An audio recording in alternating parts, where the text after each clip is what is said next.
Welcome to TV Africa News. Thank you so much for joining us and always being part of us. This is Africa Today. My name is Nahaba Kajura, but first, other headlines. Ruto alleges plot to kill electoral chief in last polls. Gambian vice president dies in India after short illness. Amnesty urges Algeria to free detained journalist. In a sports news today, Morocco will finally participate in 2023 CHAN in Algeria. Once again, thank you so much for joining us. Please start with one of our top stories. Arts teachers have threatened to down their tools of trade when pupils return to school next month if the government does not enhance their salaries next financial year by 100%. The teachers, in a letter addressed to the Public Service Minister, questioned what they called double standards when the government increased salaries for their counterparts running the rule over some subjects by 300%. Mr. Philbert Baguma, the Secretary General of the Ugandan National Teachers Union UNATU, said since the budgetary process for the financial year 2023-2024 is still ongoing, the government should consider enhancing salaries of all arts teachers in secondary and primary schools. In his letter, Baguma said if the government is indeed serious about promoting quality education and also values the contribution of all teachers, the enhancement of salaries for primary and secondary teachers should be given priority. The government charged the education sector in chaos in 2021 after announcing that starting the financial year 2022-2023, the salary for a degree holder science teacher would increase to 4 million shillings, up from 1.2 million shillings, while a diploma holder science teacher would take home 3 times more with a 3 million shillings paycheck. The implementation of the directive fomented a strike by arts teachers last year. The government succeeded in pulling the plug on the strike when it convinced the arts teachers that their salaries would in time be enhanced. Now Mr. Baguma claims the arts teachers cannot wait any longer for the promised increment. He wrote that the proposals to postpone the enhancement of salaries of these categories of teachers to a later date is very unfair and demotivates them even more, adding the best way forward is for the government to expedite salary rise. Thank you so much, our reporter. Moving on, Kenya's President William Ruto has made sensational accusations of a plot to abduct and kill the head of the Electoral Commission in the run-up to the announcement of the presidential results last year. Now, Mr. Ruto was declared the winner of the presidential election held in August 2022, taking 50.5% of the vote and dramatic scenes at the vote tallying center. At the time, the Electoral Commission Chairman Wafula Chebukati said he had done his duty despite receiving threats. We have more on this report. On Tuesday, the president claimed the plot to abduct Mr. Chebukati was sanctioned by the highest office according to local media reports. Mr. Ruto said that they know that there was a direct attempt to abduct Mr. Chebukati and murder him so that the commission would be paralyzed or a compliant commissioner take over and subvert the people's sovereignty. It was a hard, cold and lonely time. The threats were dire, the promised rewards lavish, and the pressure relentless. He made the remarks during a meeting with commissions and independent officers at State House, Nairobi. And the president's rival at the elections, Raila Odinga's party ODM, has scoffed at the remarks, calling it a well-choreographed chorus. He said they should present the claims before a commission of inquiry when it is formed. Africa Today takes a quick break. We shall come back with the international news.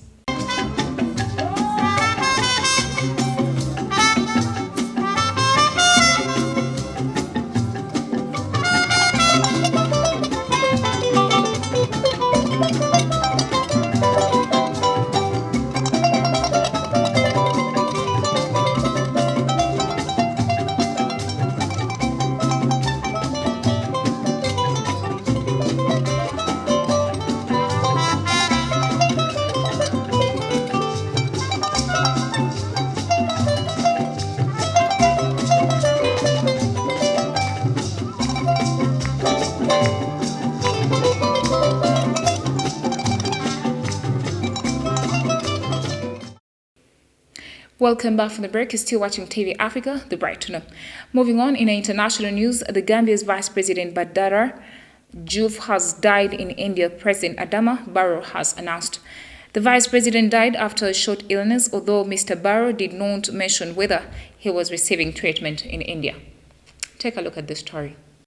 Mr. Diouf was not seen in public for months, TV Africa reports from the capital, Banjul. Mr. Barrow picked him as vice president after being re-elected in December 2021 for a second term. In June, Mr. Diouf expressed dissatisfaction about the conduct of public affairs, saying Gambians had great expectations and business as usual, while not lead to decisive change, our reporter adds.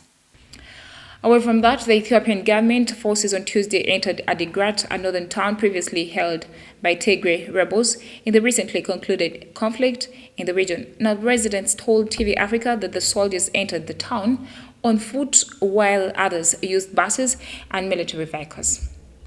We have more. Fitsum, a resident in the town, said things were calm, but added there is widespread fear in relation to what happened before, but nothing has happened so far. There has been no official statement from the Ethiopian government or Tigray authorities about the entry of federal forces into the town. The troops are expected to retake federal military camps and security installations. Provision of essential services, including electricity supply, telecommunications and banking services, has resumed in parts of Tigray following the signing of a peace agreement in November 2022. But Fitsum said the situation in Adigrat town had not improved much. He said there is no bank yet, no social services have started except the telephone. Moving on, rights group Amnesty International has urged Algeria to immediately release jailed journalists. Now, the prominent journalist is accused of illegally receiving money from people and organizations in exchange for carrying out activities that could harm state security. Take a look at the story. Amnesty said the accusations against the journalist were trumped-up state security-related offenses and condemned what is called a ruthless campaign to silence critics. El Khadi's unjustified detention by the Algerian authorities is a grave injustice compounded by the violation of his fair trial rights. The journalist was remanded on 29 December, days after being detained. On Sunday, a judge renewed the decision to hold him in pre-trial detention. Amnesty said no lawyers from his defense team were present at that time to challenge the lawfulness of his imprisonment. We take a quick break. We shall come back with business, health, and sports.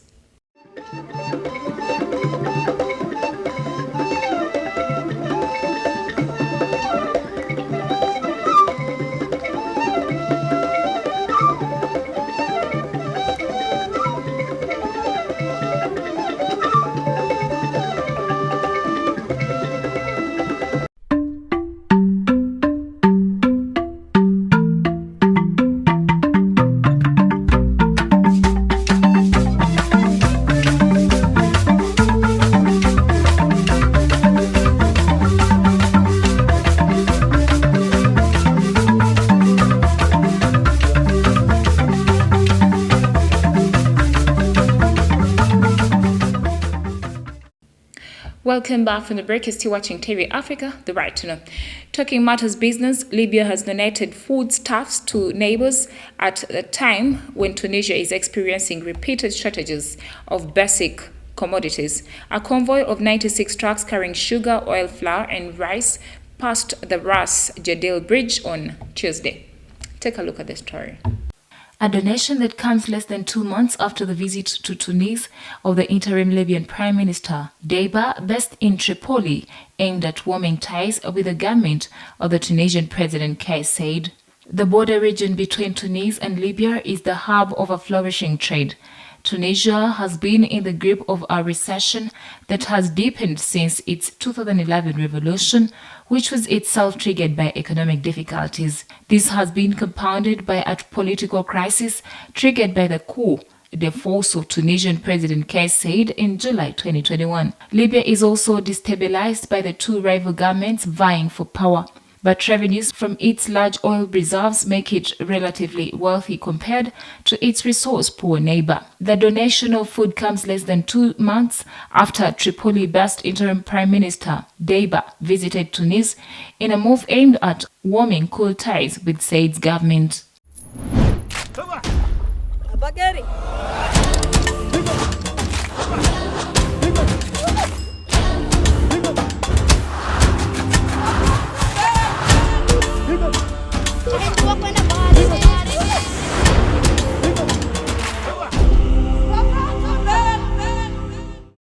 Talking matters health, in Malawi, normal school calendar in the major cities, Lilongwe and Blantyre, were delayed for 2 weeks, citing that the two cities were hotspot areas that could probably put many students at risk.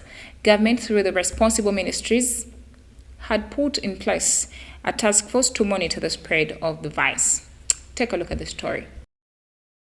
The Ministry of Education announced the resumption of classes in some areas on Tuesday and has set up a task force through the relevant ministries to monitor the spread of the virus. The UN's Children's Agency UNICEF has handed over life-saving supplies worth about $300,000 to support Malawi's fight against cholera outbreak, which has killed more than 700 people, including 104 children, since the outbreak began in March of last year. Statistics from the Public Health Institute of Malawi show that as of Thursday, the disease had killed 773 people, including 104 children, and resulted in 23,217 cholera cases since the outbreak started in March last year. The Malawi Ministry of Health says the fatality rate of the outbreak is now 3.33%, much higher than the recommended 1% global threshold.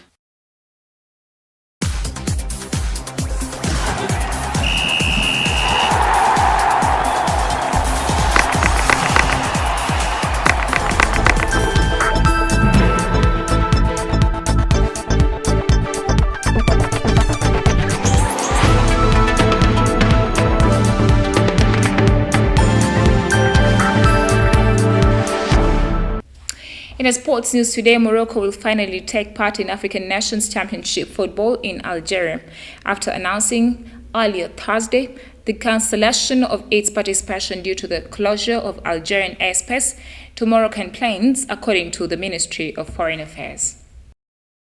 The Moroccan national team will travel tomorrow to Algeria to participate in CHAN. The departure will be from Sale Airport, the ministry said. Thursday morning, the Moroccan Federation announced the cancellation of its team's participation in CHAN because the final authorization of its Royal Air Maroc flight, the official carrier of the Moroccan football teams, from Rabat to Constantine has not been confirmed by Algeria, the host country of the competition. According to Mohamed Makrouf, the advisor to the president of the Moroccan Federation, they have not received anything at the moment. The players are training and will go as soon as their flight is authorized. They are waiting for this authorization from CAF, which must receive it from the Algerian authorities. The CAF had informed the Moroccan Federation on December 22nd that an authorization in principle had been obtained according to a press release. It was not possible to obtain confirmation from the Algerian authorities. The diplomatic source did not want to say if the Moroccan team would board a direct flight to reach Algeria. Thank you so much, reporter. It is at this particular time that I thank you for being with us and always joining us. Don't forget to subscribe to our YouTube channel. We shall keep updating you. It is TV Africa, the right to know.